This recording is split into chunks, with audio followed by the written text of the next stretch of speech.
Salut, c'est Rado, content de vous retrouver pour la mise à jour de l'analyse technique du CAC 40. Comme vous pouvez le voir, la séance du jour se termine avec une note positive, puisqu'on clôture sur les plus hauts de la séance et malgré une perte de 0,18% ce mardi, eh bien, on voit encore une fois que ça aurait pu être pire. Malheureusement, j'ai envie de dire, la baisse du jour se fait avec un gap ici. Vous voyez, si vous zoomez bien, il n'y a pas de cotation entre les plus hauts de la séance d'aujourd'hui et les plus bas de la séance d'hier. Ça s'appelle un gap et ça crédibilise ce qui se passe. Et ce qui se passe, c'est une baisse. Donc, à moins qu'il s'agisse d'un gap commun, ce qui est toujours possible, il est possible que ce soit un gap de continuation. Et si c'est un gap de continuation, la règle elle est simple. On prend la distance parcourue avant le gap, on reporte ça par-delà le gap, et là ça fait peur, ça donne le vertige, puisque ça voudrait dire aller chercher 7150. Bon, on verra, il est tout à fait possible, encore une fois, qu'il s'agisse seulement d'un gap commun, c'est-à-dire un gap sans véritable signification, et les gaps communs sont généralement légion lorsque l'on est en période de trading range. Ça voudrait dire qu'en gros, on entérinerait l'idée que les cours soient coincés dans cette espèce de canal de latéralisation. On verra. En tout cas, si c'est pas comblé immédiatement, c'est-à-dire cette semaine, on va dire, eh bien, il est plausible que l'on aille chercher le prochain support qui est à 73,10, 72,12. Alors, au-delà, il y a des éléments qui ont changé. J'aurais pas dû l'enlever, tant pis. La tendance immédiate, elle est redevenue baissière, puisque vous voyez, on redessine une pente descendante, on est en dessous, donc la tendance immédiate est baissière. Par contre, la tendance générale, elle, est toujours baissière, j'ai envie de dire, elle n'a même pas oscillé, malgré l'attaque haussière à laquelle on a assisté la semaine dernière. La tendance de fond est menacée, puisque vous voyez, on a touché la M50, mais on est toujours au-dessus de la M50 qui monte, donc la tendance de fond, pour l'instant, est toujours haussière. Et la tendance de long terme est également haussière puisqu'on est au-dessus de la M200 qui monte. Alors, comme j'ai rien à tester aujourd'hui et que vous avez bien aimé le petit point pédagogique d'hier sur les drapeaux, j'aimerais vous proposer quelque chose et justement ça va vous intéresser parce que j'ai eu des questions régulièrement, j'ai jamais vraiment répondu, j'ai toujours botté en touche parce que je cherchais un prétexte pour le faire, un contexte favorable. Et justement, aujourd'hui, je laisse ce contexte favorable. Voilà, on m'a demandé qu'est-ce que c'est que cette histoire de volume profile que tu as sur tes graphes. Et c'est vrai que j'en parle pas parce que c'est un peu technique, c'est un peu dangereux quand c'est mal maîtrisé. Mais allez, je vais m'avancer dans une petite explication. Si ça vous intéresse et que vous voulez en savoir davantage, je vous en dirai davantage. En gros, le volume profile, c'est un outil qui permet de voir où sont les volumes et sur quel niveau de prix. Parce que si vous mettez les volumes ici, ok, alors c'est pas mal les volumes, mais vous voyez simplement les volumes par bougie. Clairement, voilà les volumes du jour, voilà les volumes de la veille, etc. etc. Ça ne vous dit pas vraiment ce qui se passe sur tel ou tel niveau de prix. Et c'est pour ça que j'utilise à titre personnel plutôt le volume profile. Alors le volume profile, je vais le cliquer, vous allez voir. L'idée c'est que vous pouvez configurer. Le nombre de barres ici vous montre en fait quelque chose que vous pouvez choisir. Je vais dans les configurations, vous voyez, il y a 50 barres. Mais vous pouvez très bien en demander 100. Ok, ou alors 3. Et en gros, ça vous montre les volumes qu'il y a par niveau de prix. Donc je reviens sur mes 50, moi j'aime bien 50. Et l'idée c'est que lorsque vous mettez le volume profile, et bien vous voyez à quel niveau de prix particulièrement, donc c'est pas selon la date, c'est selon le prix, à quel niveau de prix les volumes ont eu lieu. Et moi ce que j'aime bien faire, c'est faire coulisser les choses. Bon, vous voyez ici, vous voyez une grande impulsion haussière que vous voyez entre cette date-là et cette date-là. Et moi ce que j'aime bien faire, je le répète, c'est me mettre à l'origine de l'impulsion, en l'occurrence ici l'impulsion haussière, et regardez là où il y a eu des volumes. Et comme vous pouvez le voir, les volumes ont eu lieu essentiellement ici, ok, et ici. Et vous voyez en fait apparaître comme ça des zones de support et de résistance qui ne sont pas forcément visible. Là, cette zone orange des 73,10, 72,12 est une zone de support qui est clairement visible. Et vous voyez, ça correspond à des volumes importants. Par contre, la zone ici qui vient de se créer, eh bien, n'était pas forcément évidente avant.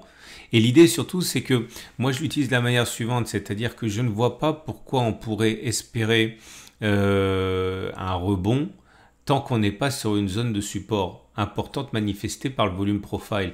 Ou encore, si vous préférez, même si ça ne fonctionne pas toujours, et loin s'en faut, c'est sur la zone où il y a beaucoup de barres comme ça, beaucoup de volume, que je vais m'attendre à un éventuel rebond technique. Clairement, je m'attends à rien ici. Je m'attends à quelque chose ici et je m'attends à quelque chose là. Ça vient confirmer les zones de support. Alors vous avez un petit truc bleu que vous allez voir ici, c'est le POC, le POC, le Point of Control, c'est le volume le plus important, le niveau de prix où il y a eu le volume le plus important. Clairement ici, vous voyez, le maximum de transactions a eu lieu à 75-70. Hein. Et dans l'immédiat, c'est pas vraiment ça qui m'intéresse. Dans l'immédiat, c'est de mettre en relation mes zones de support avec mon volume profile, et je vous confirme effectivement que tout signal d'achat qui apparaîtrait là ne m'intéresserait pas, là non plus. Par contre, dans cette zone-là ou dans cette zone-là, 1, il y a une zone de support, 2, il y a des volumes plus importants, ça se voit là.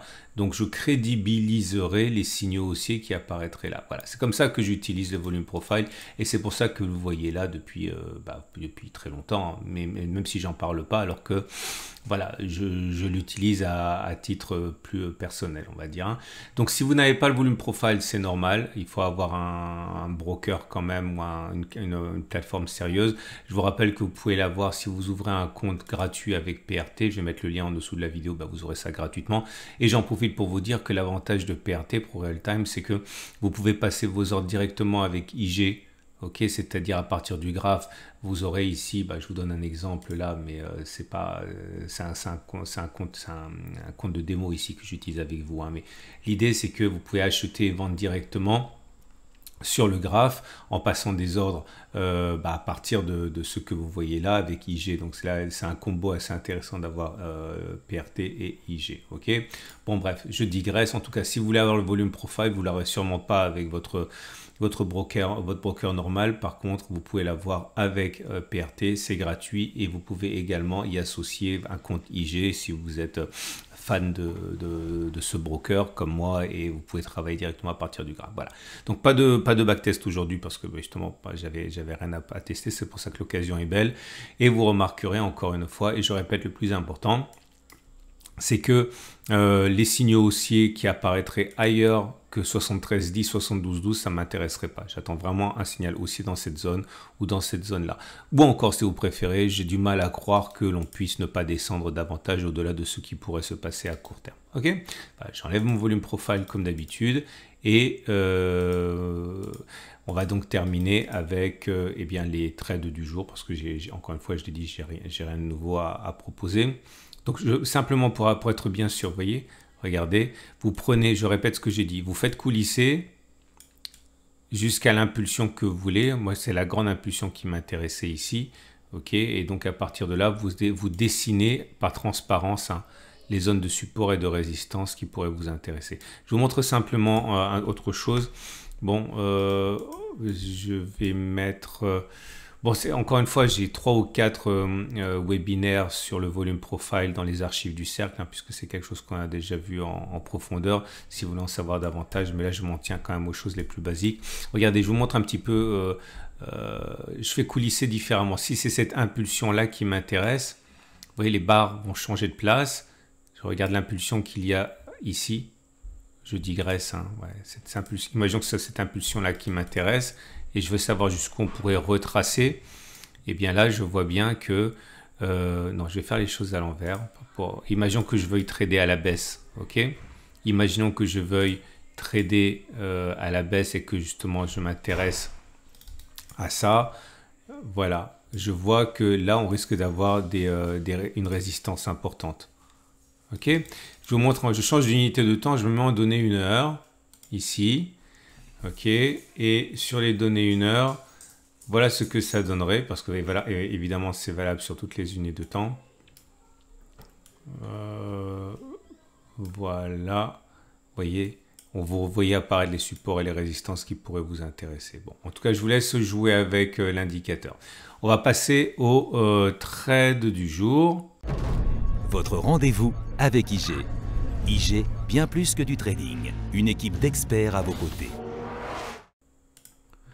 Donc, si vous avez un biais qui est haussier, eh bien, vous l'avez compris, hein, acheter maintenant me semble quand même assez délicat, toujours en utilisant le volume profile, vous voyez, puisqu'on en parlait, donc je me cale sur l'impulsion, comme ça, eh bien, on voit qu'on a une zone de support ici, ok, donc on peut envisager pour certains d'acheter à ce niveau-là, on peut mettre un achat ici, je dis n'importe quoi, pareil sur un rebond, stop de protection en dessous de la zone de résistance de support déterminée par des volumes importants.